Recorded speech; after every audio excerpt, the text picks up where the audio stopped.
Passover begins on Wednesday night, April 5th this year.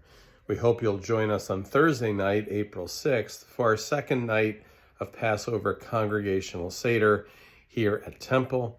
And on March 30th, we have our Women's Seder. The number 4 plays an important role during the Passover Seder. We have the 4 questions. We read the story of the 4 children, and we drink 4 cups of wine or grape juice at our Seder.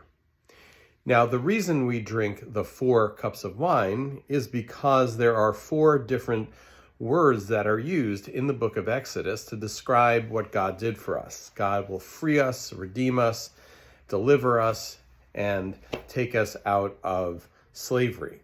And so there's 1 cup of wine for each of those 4 terms describing our liberation. But there is a 5th term that occurs a little bit later. I will bring you into the land of Israel. And so back in the 2nd century, when the Seder and the Haggadah were being developed, the rabbis had a bit of a dispute and said, well, should that 5th word, bring you into the land, get its own cup of wine? Some said yes, some said no. So ultimately they decided that we would drink 4 cups of wine for the 4 words of deliverance, of redemption. But in honor of the 5th term, I will bring you into the land, we will place a 5th cup of wine on the table, but not drink it. It will be a symbolic cup, and that is what's called Elijah's cup, to remind us that we pray for the prophet Elijah to come and herald the coming of the Messiah. But I think this says something really important for us about Passover, that what the rabbis did was they found a compromise between the people who voted for 4 cups of wine and those who favored 5 cups of wine.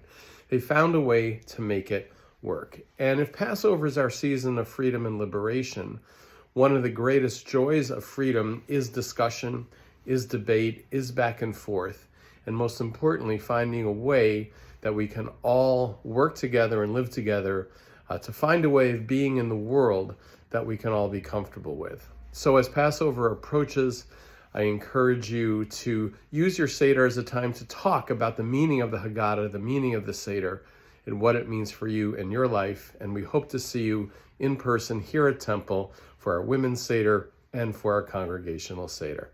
Chag Sameach, everybody.